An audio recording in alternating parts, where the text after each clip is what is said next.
And we are going to get started, but first I would like to thank Fieldstone Communities of Bainbridge Island, which is a sponsor of Something to Talk About, which is Monday, Wednesday, and Friday at 1:30 in the afternoon on Zoom, and sometimes also in person. Fieldstone offers innovative and compassionate care. They have assisted living or they have memory care right now, and they are building an assisted living facility up on Rolling Bay. To learn more, call 360-689-4314. Also ask about their day stay and respite programs. And I would like to acknowledge that we are meeting on the ancestral homelands of the Coast Salish people, specifically the Suquamish tribe, the people of the clear salt water. We are grateful for their hospitality and we honor them. Today, we are going to be talking with Jeannette Franks. Dr. Franks has just published a book called Intentional Aging: 7 Practical Actions to Live Well and Minimize the Risk of Dementia. And this book is available, I think, even at Eagle Harbor Books, right around the corner here. And this is not your first book, but it is motivated by some of the work from your last book. I know that is true. And I'll just let you introduce yourself a bit. I know that you got your PhD at the University of Washington. You're an accomplished gerontologist and studied the conditions of nursing homes as part of your professional research. Thank you, Reed. Yeah, I felt I had to write this book because after decades in the business and visiting literally hundreds of independent and assisted living and long-term care facilities, and just seeing the decisions that the people I know are making, good decisions and bad decisions, I really wanted to get something out there that gave people a few more tools and also a greater understanding, because dementia is the boogeyman we all fear. And every time you misplace your car keys, you think, oh no, oh my God, it's happening. When the reality is some people have been misplacing their car keys since they were teenagers. Yes, I have lived with those people. The subhead of your book, Intentional Aging, is 7 Practical Actions to Live Well and Minimize the Risk of Dementia. So while dementia is not the only subject of this book, it is one that people key in on, right? Yeah, and so I do want to talk about that. I first want to check in with the group and see if anyone has any specific burning questions that they want to address right away. If there's something you want to find out before we kind of go off on ways to recognize and minimize dementia. So does anybody have a question they want to start out with? If you showed up with a question, this would be a good time, or if something comes to mind, you can always raise your hand if you know how to do that on Zoom, or you can type in the chat and I'll make sure to watch that and recognize you. So Jeannette, you don't need to. Okay, well, thank you. And you can also raise a real hand. Some of the questions I have, are really questions. I want to know what you think. I want to know what you know. One of the things I want to start out with is, how do you define dementia? So what is dementia? Does anybody want to say what they understand to be a definition of dementia? For me, Well, anyway. oh, go ahead, Sheila. Great. Well, I was just going to say, from people who I know or who have known who have been diagnosed with dementia, it seems like certainly a memory loss. It might be short term, but most often I've noticed with people with dementia, their long-term memory is pretty doggone good. At least the people that I've known. They can tell me what kind of crops their family grew in 80 years ago, and what was the size of the silo. I'm thinking of a specific person that I know, but what's going on right now? No, not so much. Correct. And Sheila, I know you very well. And so that was your turn to raise your hand. And after that, I want to hear from the other people here.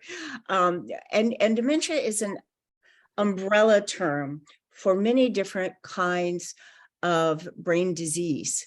So it could be Parkinson's, it could be head trauma. There are a lot of different brain problems, many of which are exacerbated by old age. But it is thought that about 85% of dementias are Alzheimer's, sometimes in conjunction with other things going on like TIAs or mismedications or alcoholism or depression or anxiety. There are very many things that can exacerbate problems thinking, but they can actually see Alzheimer's now in MRIs, and it can be more definitively diagnosed than even in the immediate past. And short-term memory loss is one of the hallmarks, and it's very, very gradual. One of the commonalities is when people are asked, when did it start? The family member or the person themselves say, I don't know. It's so slow and gradual. And so one of the things that is a marker is a good long-term memory. For example, almost everybody, even with severe dementia, can tell you about their wedding or their first child. It's the short-term memory. It's where you put the car keys 3 minutes ago, or what you went to the refrigerator for. And those are normal forgetfulness problems. But if they start occurring more and more frequently, or the car keys never show up again, which may be a good thing, because that's one of my greatest anxieties, is having people with dementia out there driving. That is one of the things that is really, really to be avoided, because Alzheimer's affects people's decision-making ability, their judgment, and old age can affect coordination and vision and hearing and so many other things that also exacerbate dementia. And I don't like to tell this story, but I'm going to tell it, and tell it very briefly, because some of you may have heard it before.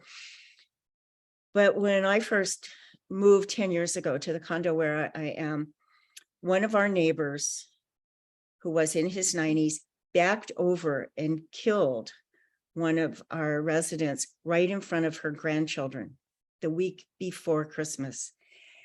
And he should not have been driving. And I just always have this aching heart thinking I should have recognized this and done something about it. And then the question becomes, what can you do? How can you intervene and help people stop driving? So for example, a physician that diagnoses dementia should, in all good conscience, there's a form you can fill out on the Department of Transportation licensing website that says this is an unsafe driver, and that will trigger, hopefully, the Department of Licensing contacting you and saying you have to take a driver's test. And I've known people with dementia to pass their driver's test. I'm not kidding, because they may very well be relying on long-term memory. If they've lived on the island forever and they're just going to the supermarket and to church, they may be able to drive safely. Reed? Yeah, this also, just because this came up in my family, I can recognize the value of having a team, having your people who are friends with or around somebody have a conversation. Because if you hear something from one person, you might think, oh yeah, right. I mean, they're a little alarmist and I'm fine. But if you have a couple of different people in your environment suggest that maybe you shouldn't be driving, it would help send the message in a way, I think, as long as it's gently done and done encouragingly. And also with the advice that, there's other ways to get around, or there are alternatives. People do it. Absolutely. Absolutely. Thank you, Reed, because one of the things that we are very fortunate in this committee is we have a resource in this community. We have a resource-rich community. We have island volunteer caregivers that are very good about not just driving you to doctor's appointments, but to Trader Joe's or, whatever place it is you want to go. We also in Winslow have a very walkable community. So one of the favors you can do, for example, say a new neighbor that moves in near you, walk together to the store and say, how you get to the store without a car. And a lot of people have J-packs or little trolleys that they wheel around. So helping people organize alternatives while they can still sort of process new information is really useful. I think it's also so important and sometimes so difficult to be respectful. It's very easy to just dismiss people with Alzheimer's, and to really honor people, whoever they are. I mean, it's just a disability, and there are ways to maintain the highest level of function and to respect the person for who they are. The heart is always there, no matter how severe, even end-stage Alzheimer's, the heart of the person is there, and it's a disability. So for example, I'm glad Misty is here. You can treat it as a disability and enable the person to be more independent with a prosthetic environment. Hi, Misty. So for example, an environment where you can walk and don't have to drive. For example, in an assisted living community, a person would have their own private room, and that's important for quite a number of reasons, but having a private room where they can close the door. And when they leave their room, whether they turn left or right, they wind up in the dining room, and there's snacks and TV. And then when they leave the dining room and turn left or right, eventually they pass something that signals to them, this is their room, this is where they live, a wedding picture or a picture of their grandkids or something they recognize that says, this is home. And you can make things easier for people with Alzheimer's, not only with a prosthetic environment, but by giving people choices, but don't make it too complicated. Don't hand someone a menu and say, what do you want for dinner? You ask someone, would you prefer the fish or the chicken? Or do you want to wear the red shirt or the blue shirt? To really honor people's desire and ability to have control, to have choices, but not frustrate them and put a person in danger. I'm very proud of the cover of this. This is art from Elderwise. Actually, I have the, hold on, save my place. I'll be right back. I didn't think of this. Okay, while she's doing that, I'll tell you that we're going to have a meeting here at the center on Monday, January 23rd at 9 a.m. with a representative from a group called Dementia Friends USA.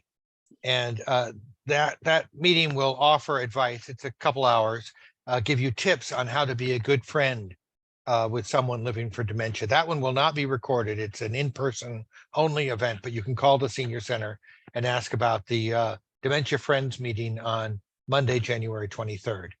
Back to Jeannette. So this is the artwork from the cover of my book. Hold it up again, please, because the camera wasn't on you. Oh, okay. So this was created by someone with full-blown dementia through the program of Elderwise, which is a program in Seattle, but there are a lot of similar programs, especially around the Pacific Northwest. There's a program, the Memory Hub in Seattle, where they have a new exhibit that's at the UW. But it's a program where they really enable people with dementia to be creative, to be honored, to get good exercise and good food. And it's like a Waldorf program, the way they create watercolors or poetry or pottery.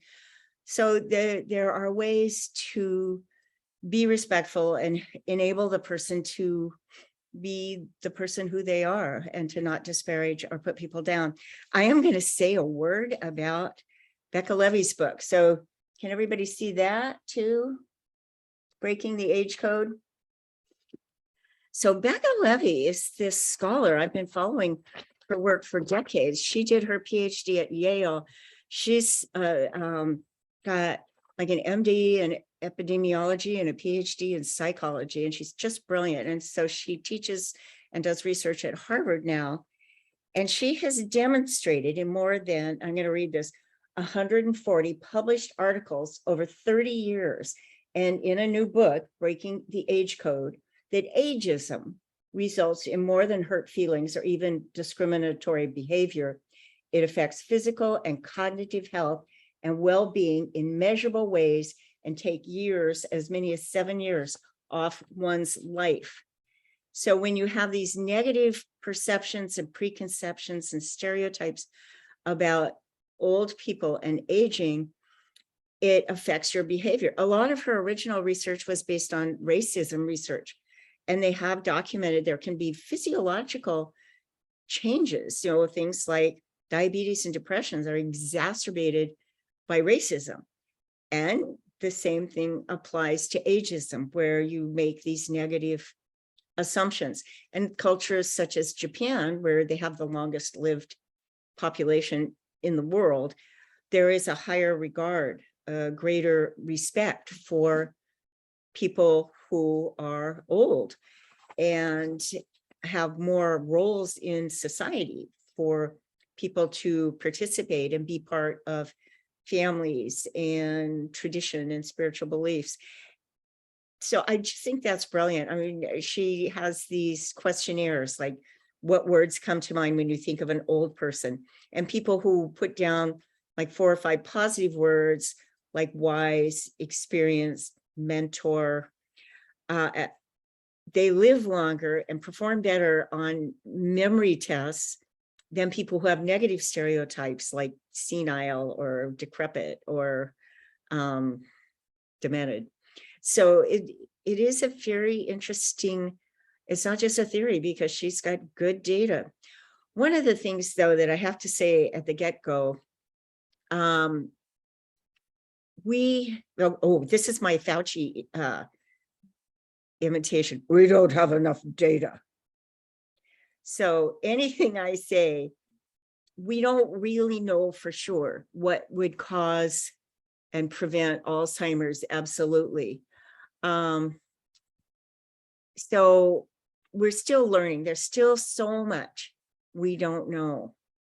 So anything I say, there's really no absolutes. One of the things I want to talk about is correlation and causality, because so often we entangle the two. We think now that probably Alzheimer's is multifactorial, that there's more than one thing that contributes to or protects against Alzheimer's. So for example, there have been all these studies about sleep and Alzheimer's. People who get 7 or more hours of sleep tend to have a lower incidence of Alzheimer's. And we don't know if it is because people who don't have Alzheimer's are able to sleep more easily, or if the process of Alzheimer's, even before it's detectable, interferes with the brain's ability to shut down and quietly sleep. So we don't know if you need to sleep to kind of clean up what's going on in your head at a cellular level, or if what's going on with Alzheimer's is affecting your ability to sleep. It's a chicken and egg thing. And it could be that both are actually going on, that having Alzheimer's inhibits the ability to sleep, and that not having Alzheimer's lets you sleep better, or that having Alzheimer's somehow interferes. So it's something we don't know. There's just a correlation. We don't know which causes which.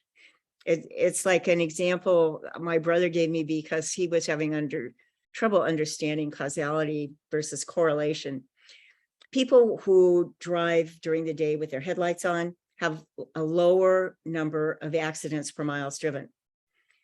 However, it could just be that people who choose to put their headlights on during the day when they drive are safer drivers, because they're really thinking about safety. It's not the fact that they turned on their headlights during the day. It's the fact that they're more conscious of driving safely. So one doesn't cause the other. It's just a correlation that people who have their headlights on during the day have fewer accidents. So is pretty much all that we know about Alzheimer's correlative, if that's the right way to say that word? Or is there anything that we think might be causal? There's a pretty clear consensus that the normal things we associate with healthy aging, for example, a Mediterranean diet. So some of the things that we think, let's go back to what causes brain damage. So for example, things like cardiovascular problems, high blood pressure, obesity, all of those things can contribute to brain malfunction. So having a healthy lifestyle with exercise and the Mediterranean diet, where you eat very little dairy or meat and a lot of olive oil and fresh fruits and vegetables, and moderate consumption of alcohol, those all contribute to a healthier body, which contributes to a healthier brain. So the answer to your question is, I think we would have to say we're pretty sure that all the things that we associate with a healthy lifestyle help people to have a healthier brain.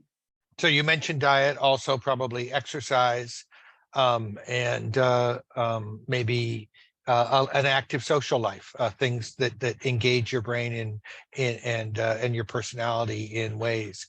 And I'm sure that if you're suffering from dementia, that having those things in your life will make your life better anyway. Right. Although then it could be that if you're in some stage of dementia, it just makes it more challenging to have a healthy lifestyle. It's not that exercise mitigates the risks of Alzheimer's. It could be that having Alzheimer's somehow interferes with the motivation to get out there and exercise. We don't know.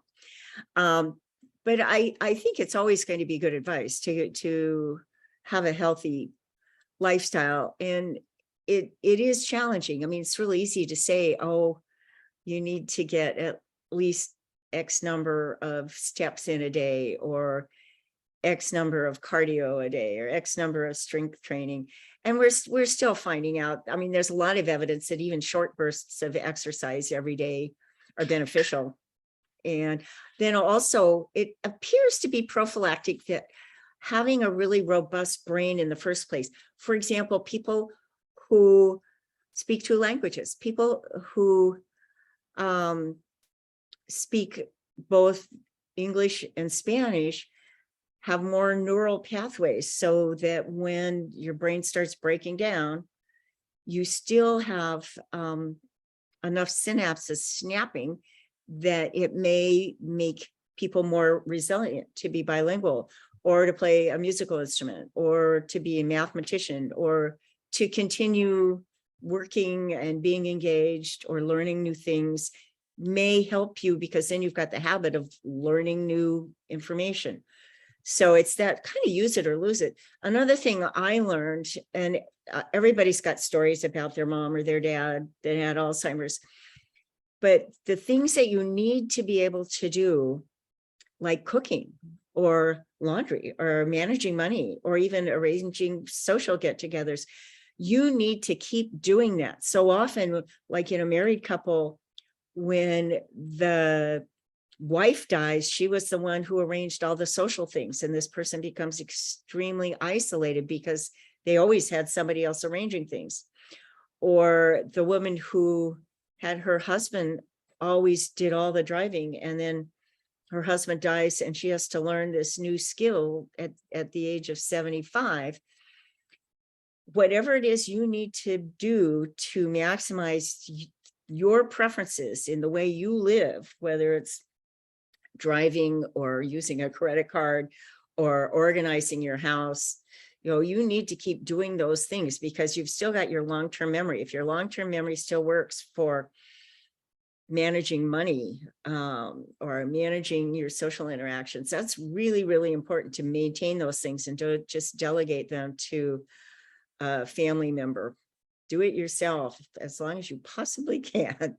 You mentioned in the book that these are not, that what's in the book, your suggestions and your advice are gleaned from your awareness of your research, but that you didn't do a lot of original research. So this is your best judgment, not necessarily what you would take to a graduate studies program. Is that right? Yes and no, because I think that my original study, a lot of it was quality of life. And what we're talking about here is quality of life.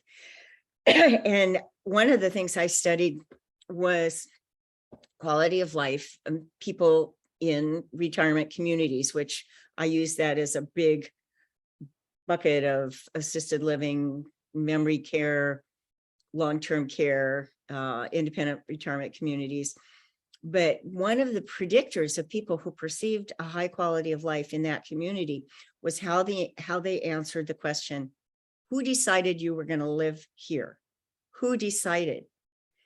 And the people who said, oh, my kids made me move, or the doctor or the social worker, those are quite often the people who are not happy with where they are. They didn't choose it. And people who choose where they are, on the average, perceive a higher quality of life. And I think quality of life is very important, and it's hard to measure. Everybody agrees it's important, and nobody agrees on the perfect instrument. But a lot of my original research was comparing people in assisted living and in nursing homes. And my hypothesis was that people who, pardon me, people who lived in assisted living would perceive a higher quality of life. You have more control, more independence, it's more homey. And I matched people on the same level of functional ability. So, there were people of equal levels of disability or ability, depending on how you want to look at it, in both types of housing. And imagine my dismay when I could not disprove my null hypothesis, that the people that were matched up by level of ability had very similar perceptions of quality of life, regardless of where they lived. So your level of disability may have a lot to do with your perception of quality of life. But the one thing I really did find, because I also collected the data on cost, is that people living in assisted living who perceived the same quality of life as people in nursing homes, they were paying less than half what people in nursing homes were paying. People in nursing homes were paying more than twice as much. So that was a useful finding of the study. Mary Beth. Yeah, you'll need to unmute, Mary Beth. Yes. So while you're talking about living in assisted living and nursing homes and things, and you talked about that the people who decided for themselves were happier than those who got somebody. So how do you know? What do you look for? And how do you get in? Yeah, thank you, Mary Beth. And it's nice to see you. We used to walk together. I think that it is a matter of finding your best fit. There's no magic bullet. I liken it to finding the perfect pair of jeans. You never will. And there are all these different variables, like, can you afford it? I mean, assisted living is extremely expensive. And so are the perfect pair of jeans. And, what about your partner? What about, leaving a community with deep friendships? So there's no magic bullet. It's just finding the best fit for you that you can. I mean, one of the things I learned visiting all these communities is my husband and I did not want to live in a retirement community. And so we chose to live in an all ages community that has an elevator.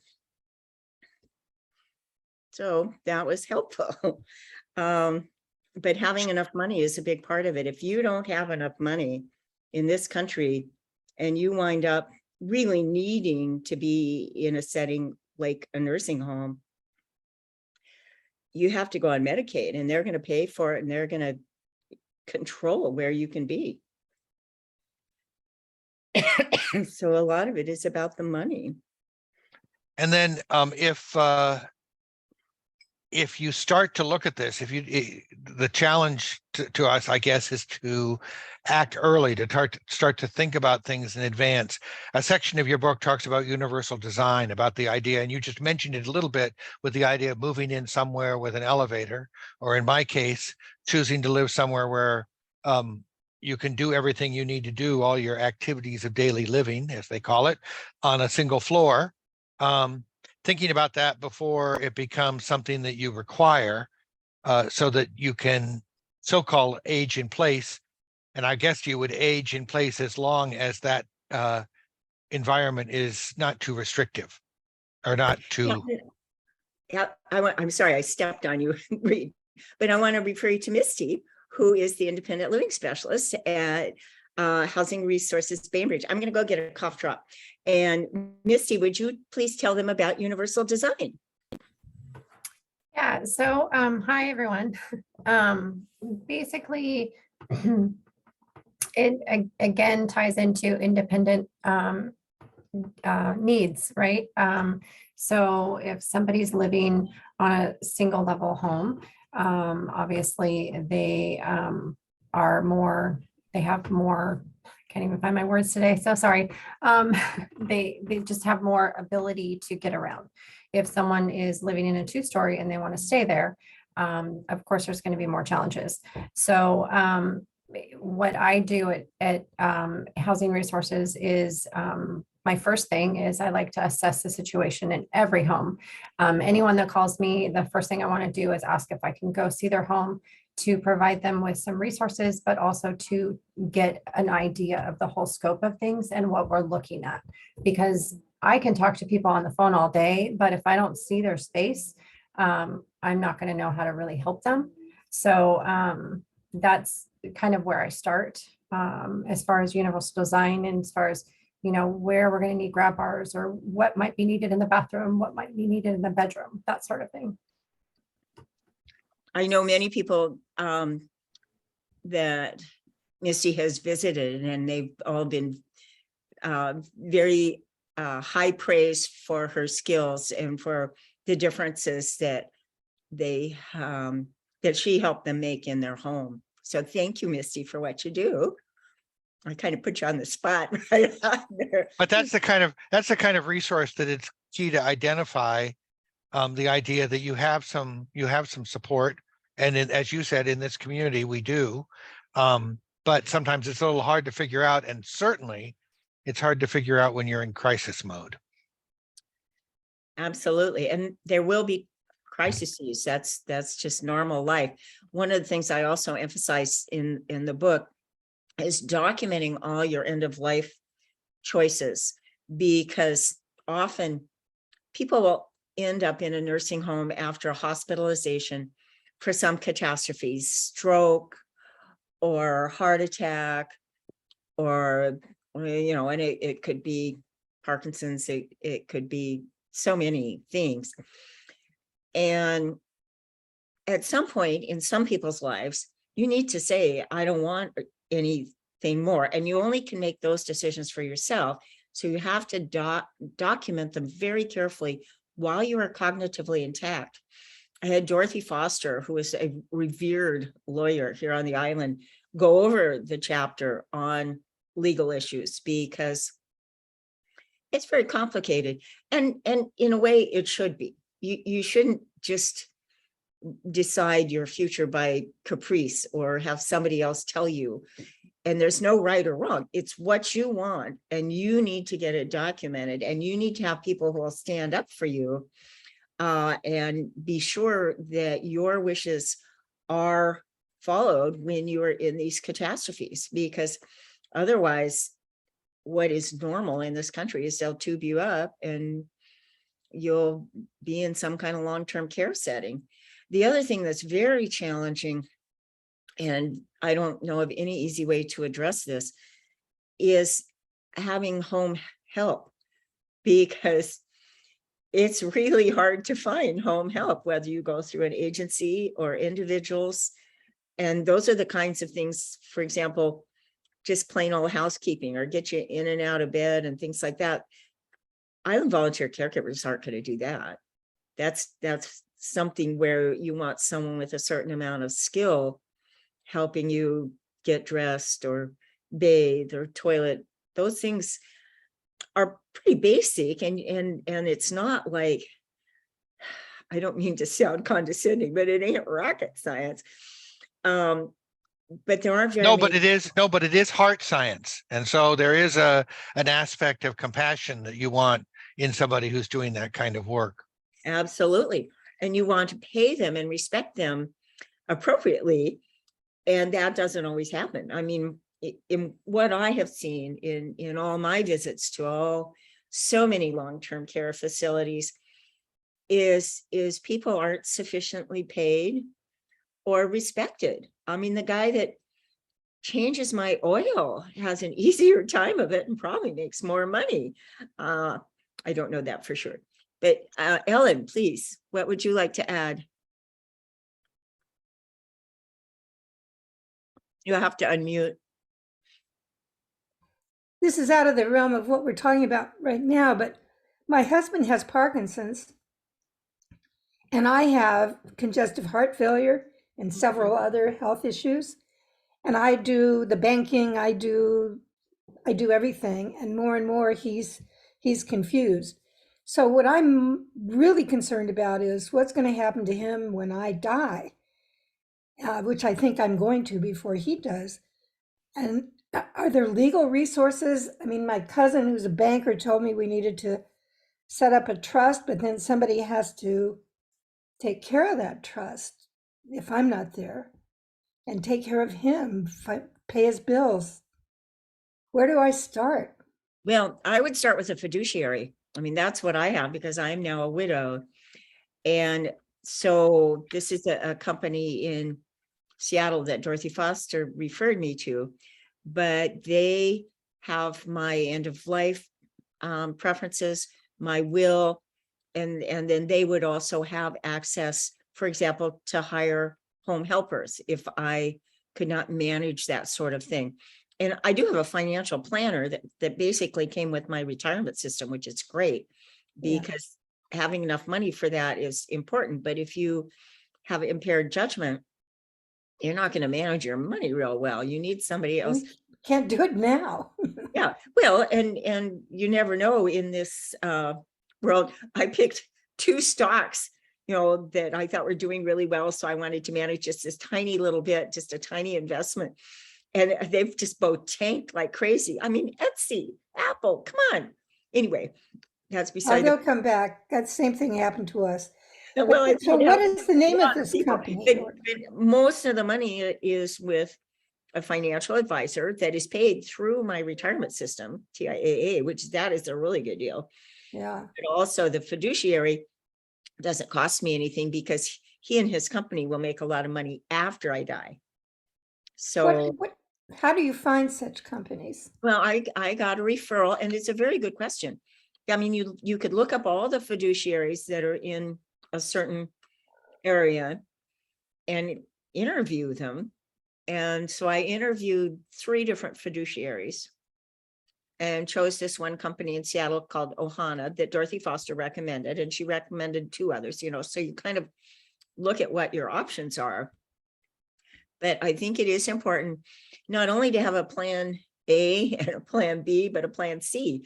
I have a geriatric care manager here on the island because the fiduciary, they're not going to necessarily be around if I have a heart attack or a stroke or something because they're in Seattle. So I've got somebody on the island who I think would show up for me at whatever hospital or home or wherever I ended up. But so having a really robust plan. Is that a physician? No, she's a geriatric care manager.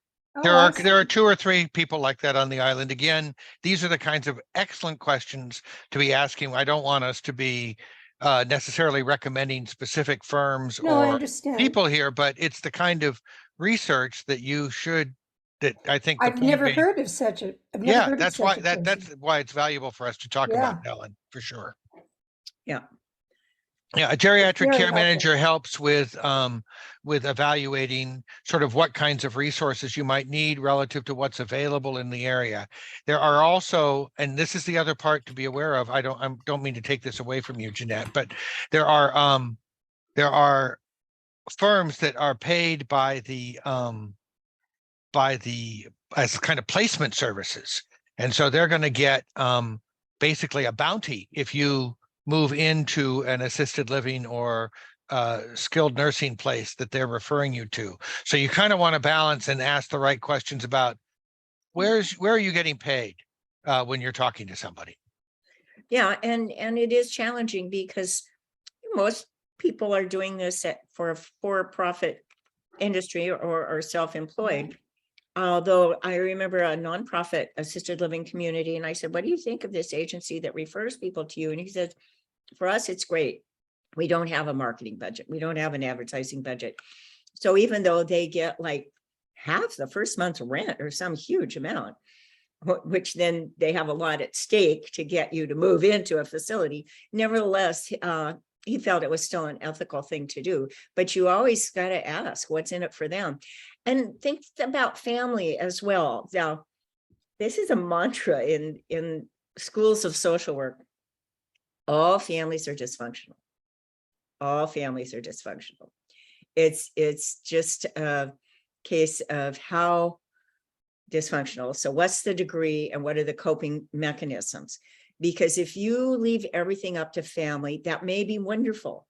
And you may have a very wonderful sibling or spouse that you can totally trust, but that is not a typical family.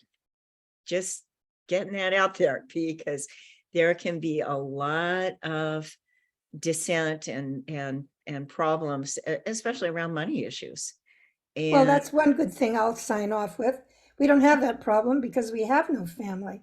We have no children. We have no parents. We have like my cousin. That's it. well, and that Thank is you. a problem. Yeah, no, I have no children. My husband and I chose not to have children. Yeah, we did too. And I do have some family, but you know, you can view it as a burden. You know, you don't necessarily want to burden them, and you can also view it as you don't know what's going to happen if you don't have control and judgment, and it's complicated. But having a company that does it professionally, to me, that just seemed like a good answer. Oh, and someone brought Misty, to have your pulse. Absolutely. Does it do people know about the physician's orders for life-sustaining treatment? It's this bright green document, and it's actually fairly nuanced in terms of do not resuscitate, or I want the maximum pain meds. I want you to do everything. I don't want you to do anything. Although one of the things to keep in mind is if there is a real crisis, like if you are having an active heart attack, when the EMTs come, I mean, they may see it on the refrigerator, but they may not sit down and read every word. It's a complicated document. So you've got to make sure that you've really made these things very clear, because the default position is they're going to do everything. And even if you don't want them to do anything, and at this point, I want everything. I mean, hey, if I go into cardiac arrest, you can call 911. But once you've called 911, those people are really going to assume you want to be resuscitated. And then there are a lot of liability issues as well. So for example, in an assisted living community, they may err on the side of calling for help. They may not even allow the staff not to call 911. And if you called 911, why would you call 911 if someone doesn't want to be resuscitated? You know, so you get into some very complicated, messy, heartbreaking situations. And if you are in assisted living, it's probably a very good idea to not only once, but twice, just like it is with your family or friends, tell them what your wishes are, so that they have your voice ringing in their ears while that situation is unfolding in front of them. Yeah. Yeah. And to go, Ellen has an, I'm sorry, Ellen has One another. last, what is the name of that green document? it's physician's orders for life-sustaining treatment. And the acronym is POLST, P-O-L-S-T, and it has to be signed by your physician. And a lot of physicians don't bring it up. Or you may not have a primary care physician. You may be going to the cardiologist and the podiatrist and this and that, but you may not have somebody who takes you aside and said, we need to go over this green form. And you have to sign it again every other year.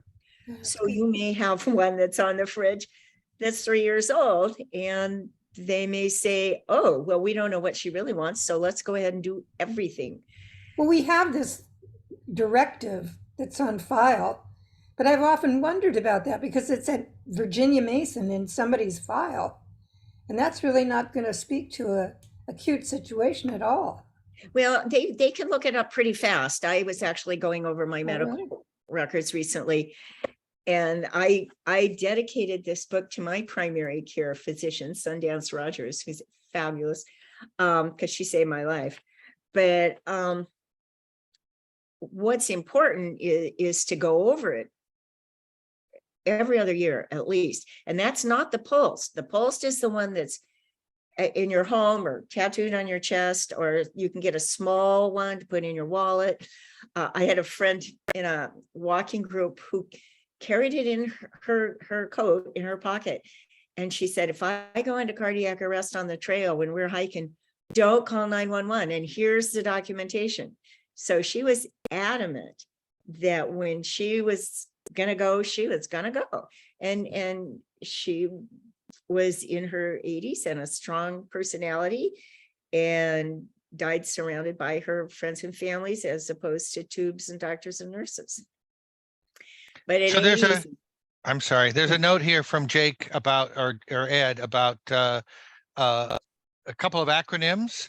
VSED. There, can you speak briefly to the options for those who are choosing to forego long-term or geriatric care and plan to take advantage of the legal option of VSED?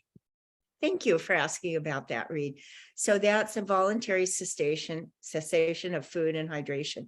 So Washington does have the death with dignity law, where if you meet very specific criteria that, you know, 2 different physicians have certified, and you've requested it twice in writing, and you know, it's a complicated procedure to do physician assisted hastening of your death. And in my personal opinion, it should be available for some people. It's almost always someone with either Lou Gehrig's disease or some horrible cancer, but it is legal and complicated and expensive.